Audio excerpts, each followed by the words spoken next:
What happens when law, business, and life collide?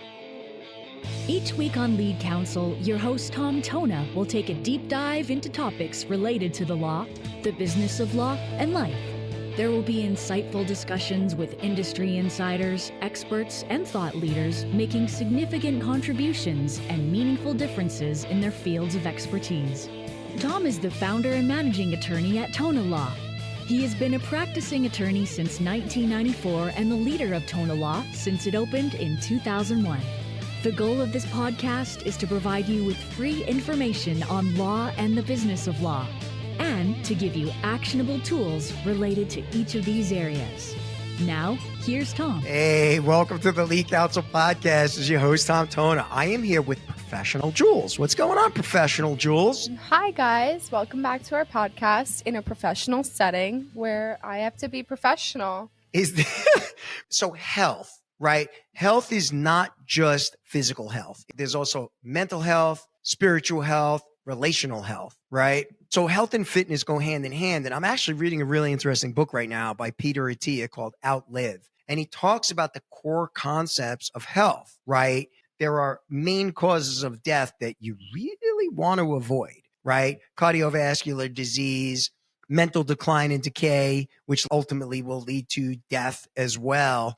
And so the importance of working out and prioritizing fitness and health and how it ties to careers, right? And people that listen to this podcast are very career oriented, and a lot of them are high performers. And I can tell you that the role of health in general cannot be overstated, right? Because what does it benefit you to have a great multi-seven-figure practice and you're 150 pounds overweight, your blood pressure's through the roof, you don't work out, you don't exercise, you're not physically present or mentally present with your family, kind of all for nothing. Mm-hmm. And the idea behind this was I just recently buried somebody very close to me. It's not about your net worth. It's not about the toys you own or the assets that you own.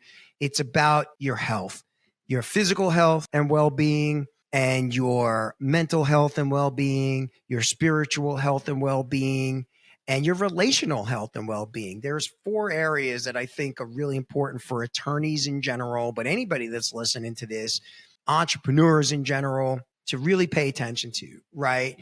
I mean, the science is just undisputed on the core tenets that haven't changed. And I love that now is a saying, Jules, that everything new is old, right? Yeah, and what that means is this. All these health gurus are talking about the tenets of health. What are the main pillars of solid health? Well, you've got sleep. That's huge. You've got diet. That's huge. You've got exercise. That's huge. Right.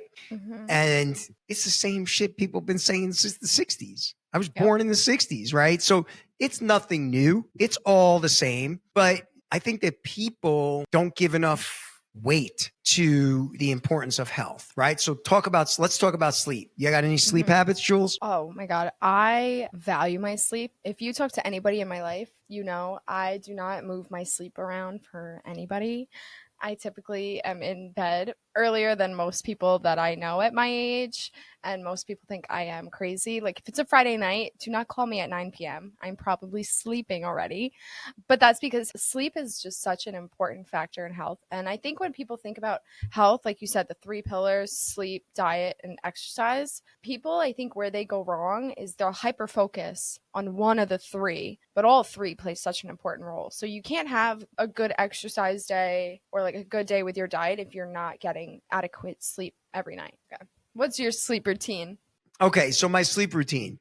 1, I start right around dinner time, right? Because I go to bed at like 8:30. I get up at 4:30. Like I'm the type of person, I got to put a certain amount of stuff into every day. So I'm going to take you through kind of what works for me. And maybe it works for some people, maybe it doesn't.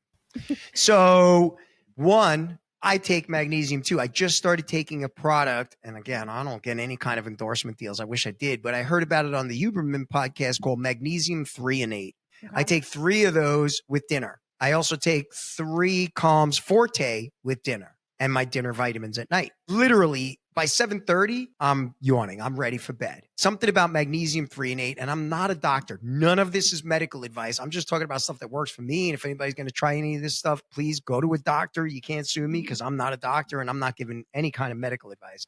Just like any old lawyer, putting out the disclaimers. Yeah, man. Those are my disclaimers. I'm putting out what works for me because I was never a great sleeper because of my stress level as an entrepreneur and a lawyer, right? But now I really prioritize sleep, and I probably wish I had done it way earlier in the game than into my 40s. I started prioritizing sleep really into my 40s. Otherwise, I was like 4 hours a night guy. But sleep is important because it acts as an eraser for your brain. It kind of clears your brain of all of the garbage from the entire day, and it goes through a cleansing process at night. And if you don't sleep, and I'm a minimum effective dose guy, I try to do at least what the minimum is, where scientists have said, look, a minimum of 6 hours, but 8 hours is ideal. I don't get less than 6 hours. I'm like you. I'll cancel whatever I got to cancel in the morning if I have a bad night's sleep. Yeah, just to allow me to sleep. So I take magnesium 3 and 8. I take Calms Forte at dinner time. And then same time every night, 7:55, I head upstairs. I get ready for bed, sound asleep by 8:30. Yeah.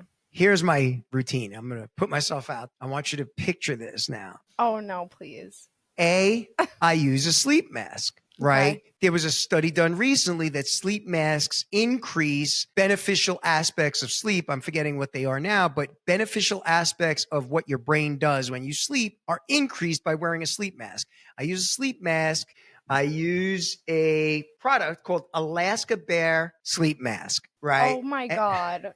That sounds it's a blackout mask. It's a blackout mask. I have blackout curtains. I have a white noise machine in my bedroom. Me too. Because I go to bed earlier than my wife and my daughter, who's a literal tornado in my house and causes noise with everything she does. I also will a lot of times use earplugs that I buy off of Amazon. They're called Max Ultra Soft earplugs. And I use those when I travel too, right? Like you travel, people are slamming hotel doors all over the place. Like I'm traveling next week for work. I ordered my earplugs, my sleep mask. But wait, I'm not done yet, Jules. Okay, I'm a high stress individual and I got a bad habit. Tell me you use a mouth guard. I use a mouth guard. I use a mouthpiece that I had made at a dentist because I was grinding my teeth. Do you use one too? Do you use one too? No, I don't grind my teeth. I grind my teeth so bad that my dentist was like, dude, you're literally wearing the enamel off your teeth. You got to make your mouth guard. So probably the last 15 years, I've had a mouth guard because I grind really bad. And I'm not the only person I know that does it or the only person that uses one, but I'm not done yet, Jules. There's one more piece to this. So I started studying mouth breathing. Do you do mouth taping too? I do mouth taping, yeah. Oh my God. So I buy mouth tape. I buy the same tape on Amazon, which is, it's called 3M Micropore tape. Now, again, I'm not a doctor. I'm not prescribing any of this stuff for anybody. Yeah. I will tell you that taping my mouth has made a tremendous difference because it forces you to breathe through your nose. And I do it religiously. So I'm not telling people to do it. I don't want to be responsible if anybody has any side effects for this. Consult with the doctor beforehand. But this what was the research you found on that? Well, what the research was based on, Matthew Walker wrote a book on sleep. And then there was another book that I read on breathing. Dude, what I will tell you is all of a sudden you wake up really refreshed. You're never congested anymore. Because what I realized is during my sleep, I was mouth breathing a lot. So there was a book called Breathe by James Nestor. Okay. So I read the book on sleep. I read the book on breathe. And I just started to adapt my personal habits. Also, one of the things that's key to good sleep is not eating 3 hours before bedtime. Why? Because you get acid reflux, especially when you're in your 50s. You can't eat like you used to. And your body doesn't work the same. And all of a sudden, you're like, I think I got acid reflux. You got to stop eating 3 hours before, allow your stomach to empty and digest. And yeah, you will get acid reflux and it will start to corrode your insides if you're eating too close to bed. Yeah. Right. So I have these little rituals. They really work. And let me tell you, sleep fixes a lot of problems, stress-wise and everything else. So like, you'll often hear me say in the office, let me get a night's sleep on that. I don't want to make a decision yet. Let me sleep on it. I'll get back to you. Mhm. Right? Because you're going to wake up calmer. You'll have a fresh perspective. That's why it's important. Diet. I agree. Right? I spoke to somebody today, one of the coaching clients, and the person was like, my diet's crap. And I'm like, well, look, I think that there's a lot of hacks that I like to incorporate, right? I know that I want to take in like a gram of protein per body pound. So I weigh 152 pounds today. So I want to take in 150 to 152 grams of protein. Well, I can either nosh on crap all day or have snacks in my desk. Start the day with 50-gram protein shake with, creatine in it. And then I'm good the rest of the day, really. But, I'll snack on, I started using these chomps, right? They're 10 grams of protein. You turned me on to them, actually. Yeah, 9 grams of protein, under 100 calories. Yeah, it's not even a calorie thing because I have a really fast metabolism. I think that one of the cool things is when you have a culture like ours, one of the core values is constant improvement, right? So I surround myself with people that care about the same stuff. I know that I can talk to you or like Brittany in our office. Brittany in our office is on this massive health journey, right? I'm not sure if she would care. We were talking about it, but she lost how much weight? She lost probably close to 130 pounds. Right. Diet and exercise. That girl lives in CrossFit and she is doing these crazy workouts and she looks amazing and she feels better and she's happy. Like, it's just great to see. And a lot of people, so many people in our office, they're all in the gym. They're all eating protein bars and so we buy snacks. If somebody's like a junk food person, we will buy those for them, right? Because I don't want to, I don't want people to be like, oh, you buying healthy all the time for everybody else. But the majority of people are like, we want healthy, right?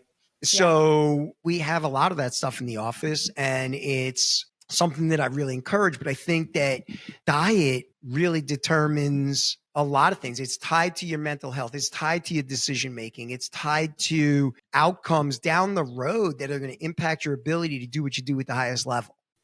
I mean, you are what you eat. So you got to be able to really choose wisely what you're ingesting, not only like food wise, but also like what you're bringing into your brain and everything like that. So I think diet's definitely something that a lot of us in the office care deeply about. A majority of us all pack lunch, and snacks. All pretty much healthy foods. And, we just all prioritize our diets because it really affects like not only your energy levels, but your moods and everything, your gut. 100%. Your gut health is, what do they say? Your gut microbiome makes up like 90% of your serotonin in your body. Yeah, they call it a second brain. They actually call it a second brain. So like all of the science, I encourage anybody that's listening to this. And again, I'm not a doctor. We're not scientists. Anybody that's listening to this, like spend as much time studying longevity as you do the law and the business of law. Because everything else is useless if you're sick, right? And you're going to either focus on health or later on, you're going to focus on illness. Yeah. So like I've been very blessed. I'm 55. I'm not on any medications, knock on wood. And I take a lot of vitamins, right? That's part of my nutrition regimen. I tend to eat very much whole foods, right? Yeah. Meaning like the Whole30 diet or paleo. I eat zero sugar. You know that. Occasionally, if I'm on vacation in a European country, I'll indulge. But I don't believe in eating sugar. I think it's one of the worst things you can eat. I think that I love great food, but I also know like you can eat great and still eat healthy, right? So if you go to a restaurant, go to a great restaurant, eat healthy. That doesn't mean you don't. Listen, I go off the beaten path with diet. I love food. But just choose wisely. It's like choose wisely. Yeah. Well, again, I know people that still smoke. After watching people that have died that were smokers gasping for air, I don't know how anybody could still smoke in this day and age. Yeah. And I know lawyers that do. So the exercise aspect, right? Yes. Again, I'm reading this Peter Attia book and he talks about different types of exercise. One, you should always be lifting heavy shit. Yep. Right. Weightlifting is for everybody. Now, you don't have to do what I do, right? I'm a big fan of weightlifting. I've been doing it since I'm 15 years old. I'm also a martial artist. So I love lifting weights. I'm on a 3-day split routine and I dedicate about 45 minutes to lifting. But my routine is this. I do cardio every day. I do 45 minutes of zone 2 or higher cardio on a treadmill with a ruck pack on, right? A 20-pound ruck. And whether I do that outside or inside, you're elevating your heart rate to a really high heart rate. So my heart rate is very often when I'm working out, like 110 to 165, right? And then I feel like I'm dying. So I do the cardio for 45 minutes. I want to get my steps in to keep my joints all lubricated. And after that, I lift because I'm more worried about cardiac health than I am concerned about my strength. My strength is really good. I'm not too concerned about that. I worry because of my stress levels. So then I lift for about 45 minutes. It's typically one day I'm doing pull. The next day I take just cardio. The next day I do push, which would be chest, shoulders, triceps. And then the next day is legs with a day in between rest of each one. And there are really great programs where I'm a big fan. Like I used to go to a gym. I don't like going to the gym anymore because everybody walks around videotaping themselves and I literally don't want to throw weights at people. So what I do is I work out in my basement with kettlebells and dumbbells that are like adjustable dumbbells. Mm-hmm. I am a huge fan of that. And it's also very time efficient, right? Mm-hmm. So every other day I'm doing 45 minutes cardio, 45 minutes weight. And then at the end, I jump in the sauna for half an hour, 20 minutes to half an hour. Usually by 20 minutes, I'm starting to get that antsy feeling. By 25 minutes, I'm like jumping out of my skin. The benefits are indisputable, undeniable, that sauna is shown to decrease all-cause mortality by like 50%, depending on how often you do it, right? I'll do it every day. It's the one thing that beats stress better than almost anything else, right? And again, people are like, oh, you got a sauna. Listen, you go to Costco. Costco sells saunas. They're really cost effective. You pay somebody to put it together because I'm not mechanically inclined. But again, am I a big fan of it? Yeah. If you're an attorney, you should be doing this stuff to take care of your health. Somebody we both know, Herb, he added in cold plunge. That crazy mother effer has a cold plunge at his house. Listen, I don't like the cold. I'm working my way up to do I want a cold plunge or not. Just start with cold showers. I did. I don't like it. You just got to turn it on cold. Do you do it? Do you do it? I end my showers with cold water. Yes. Oh, how long?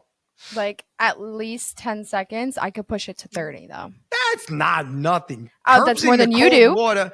That's more than you do. All right. So look, the bottom line is this.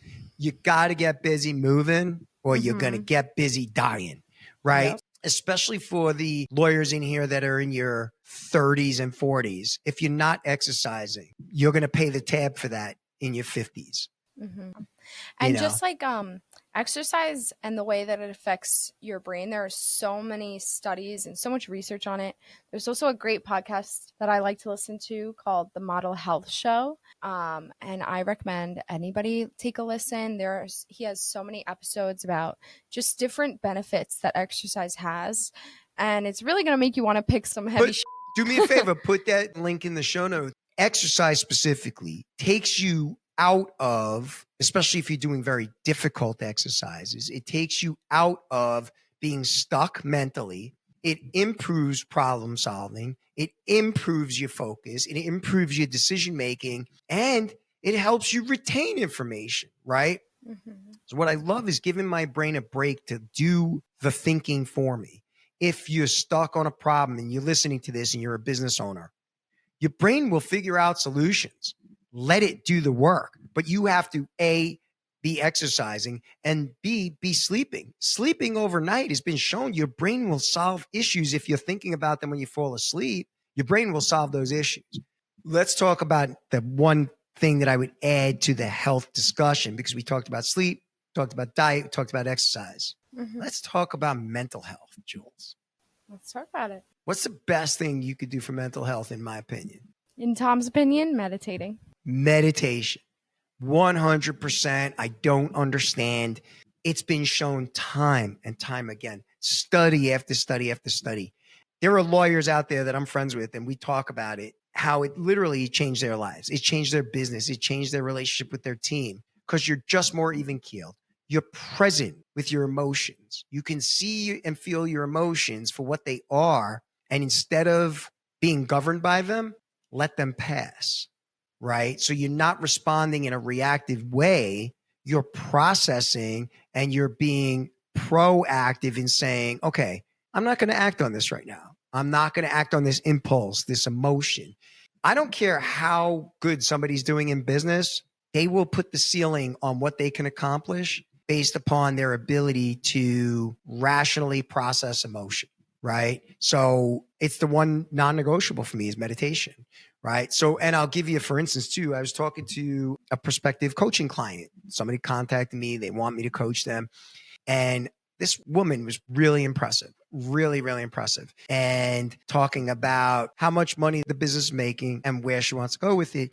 But she's at that cracking point because familial relationships are starting to suffer a little bit. By her own admission, her diet was garbage and didn't have time to work out. Sure, her sleep is being impacted by all of this. All the pillars of, if you think about your health in a 4-slice pie, right? One slice is sleep. Do you get 6 to 8 hours? One slice is diet. One slice is exercise. And one slice is mental health. If each of those areas is being impacted, your business is talking to you, right? And, you know, the one thing I said to her was, look, it doesn't matter how much money you make. That's a heavy price to pay, especially if you're married with kids, because you can't get that time back.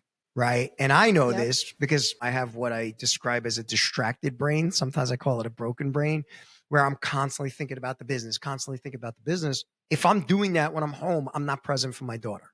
Right. So I think that I broke that habit by meditating, by being very disciplined about it. Do you meditate, Jules? I do not.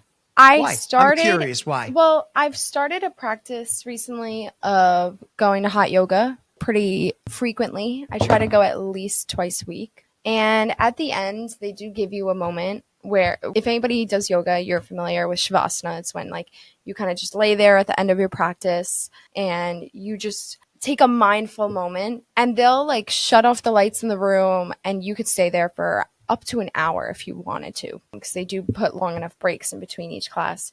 So I found that minute after my practice is where I try to practice my meditation, just because yoga is a very mindful practice. You're practicing for like a solid hour. I'm also in the heat. The room is like a sauna in itself. Right. I've done it. I love hot yoga, by the way. I love it. So I try to take that moment, but I find it difficult in my day-to-day to find like the time to sit. And I know that's like obviously a huge excuse that a lot of people have. I cannot find the time to fit it in. You definitely could. I mean, and then look, I'm running out of the house. Running can be meditative. Running can be meditative. It definitely is, especially because I'll be starting training for my marathon soon. And when you start reaching those higher mileage runs, you're doing like 8 to 10 to 12 to 15 miles, you get into a zone where you're not even thinking, you're just going.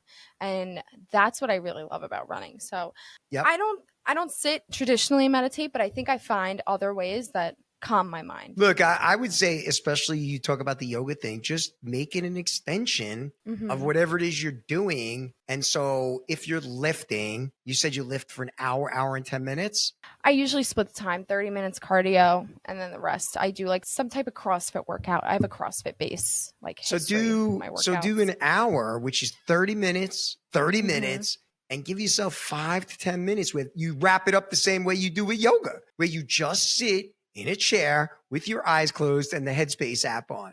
Yeah, I definitely need to, I definitely could change up my routine a little bit. You definitely would love it because you're high energy.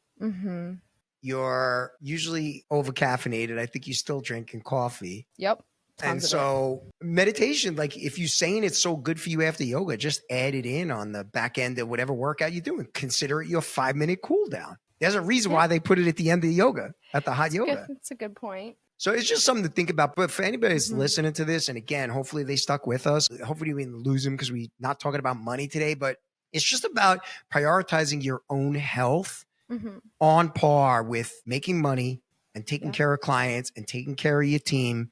If you don't take care of yourself first, you're useless to everybody else. I actually will add one more thing onto that. I think people will take, especially in the entrepreneurial space, or like if you're around highly successful people, people will use their work and money as an excuse to not focus on fitness, or like, you know, people who are highly successful and have these busy schedules are like, I don't have time to eat healthy. I'm just going to run and grab the quickest, easiest thing. And I think that is a lot of people's downfall almost, because I think I was saying to somebody today, the main two things that keep me happy are my finances and my health and my physical fitness. And when one of those two are out of sync, I'm not a happy person at all. And I'm not happy to be around. I could be thriving at work, but if I don't feel well physically, I'm not going to be a pleasant person to be around, and vice versa. So I think those things really go hand in hand. And I truly think you can't have optimal professional success or like personal success without focusing on your physical, mental, and overall health as well. Yeah, look, you can talk about financial health as another component, right? But a lot of the people that listen to this are entrepreneurs or attorneys or professionals like yourself.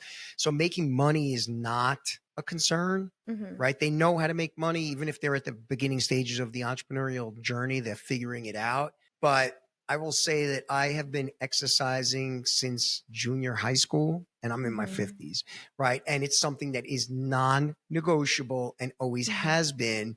And so, look, you've heard me say a million times, do hard things, right? Yep. Why? Because hard things build resilience. Hard things build discipline, right? When it's freezing outside in the beginning of January and there's snow on the ground, or it's pouring rain and it's like 20 degrees out, you don't want to get up and go to the gym.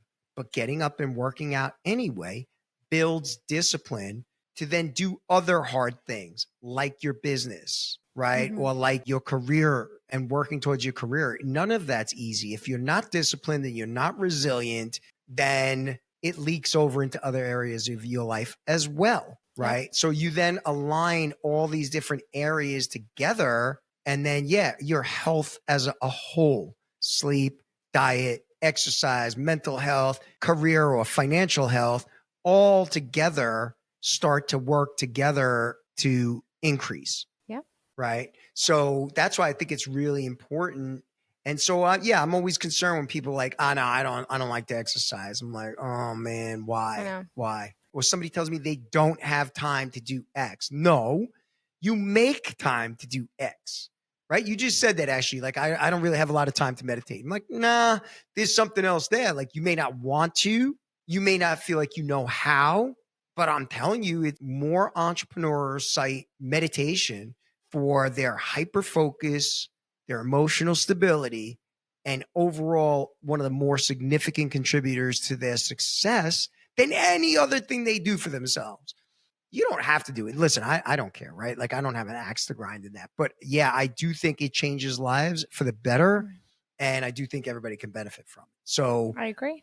What I hope is that anybody that's listening to this, I hope for a better generation of lawyers than what we've seen in the past. Like, I mean, I came up under some chain smoking, heavy drinking lawyers that, like, I remember being on trial and taking a break for lunch, going into a local tavern, not because I was going to drink, because I wanted to grab something to eat. And it was the only place near the courthouse. And there was a line of attorneys just drinking liquid lunches. They used to call it a liquid lunch. You know what that is?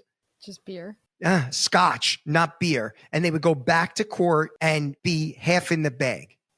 Right. So what I'm hoping for is conversations like this, where you're talking now to younger generations. Now we're the different generation. I was younger at the time, the younger generation. I'm not anymore. But, where I don't drink anymore. I eat right. I sleep. I'm faithful to my wife. All the things that lead to a more holistic kind of life, right? Than what used to be glamorized. Chain smoking, heavy drinking, all of that stuff, right? So that's it. I mean, I know you wanted to do this because you feel like it was important, and there's a lot of people that are like, what should I be focused on? Number one priority if you own a business, you own a law firm, Or just anybody. or you're entrepreneurial in general and you're looking to succeed in whatever field you're in, your health should be your number one priority. And you don't expect somebody to tailor their business around your health goals. You work your health goals into what you want to achieve. What does that mean? Okay, you go for walks 90% of the days during lunch for an hour straight. You're getting in your aerobic exercise. You're getting in your steps. We always joke around getting in your 10,000 steps on your Apple Watch. Yeah, I know. And I think that you eat a healthy lunch. You always eat salad. So I think that you have to take care of the physical body you have to operate at your highest level, period. End of discussion. Yep, I agree. And it's cheaper than ever to do. So like I have an online trainer program, right? It's like $99 for a physical therapist. I think he's a physical therapist. It's called Athlean X. If you look it up, his name is Jeff something.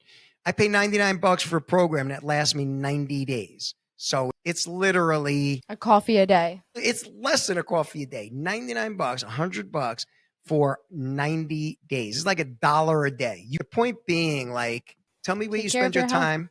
Yeah, well, look, tell me where you spend your time. Tell me where you spend your money, and that'll tell me what's important to you. There's a couple of books that I've read, and I would recommend to anybody, like, if you're interested in this stuff, read Peter Attia, Outlive. There was another one called... I'll put them all in the show notes, too. Yeah, there was another one written by a lawyer and a doctor about the best things you can do. And it's all the same stuff. Diet, exercise, stress level. The other thing that's really key is relationships, right? Having relationships. Isolation is horrific. As lawyers, it's epidemic that lawyers tend to be isolationists. So I'm glad to see that that's starting to change, where lawyers aren't like burning bridges with their families and their friends. And my generation, from what I see, is very on top of their health and on top of their mental health. And they value like quality relationships. Like obviously, you know, we're young. There's people that have crappy relationships, surround themselves by crappy people, but that's not so much the case anymore. People are really tuning into the effects of who you surround yourself with and the effects of your physical and mental health. It's going to be interesting to see, right? Because the world changed with COVID. There was a huge seismic shift, especially in the 20 to 40 range, right? People are prioritizing things differently, but it's going to be interesting to see because you still have the aggressive, assertive people that they're hungry. So they're willing to do what other people aren't, right? Meaning somebody like you at 25 gets up at 4:45, you training for an hour and 15 minutes, you're prioritizing your health, your diet, you're disciplined as shit.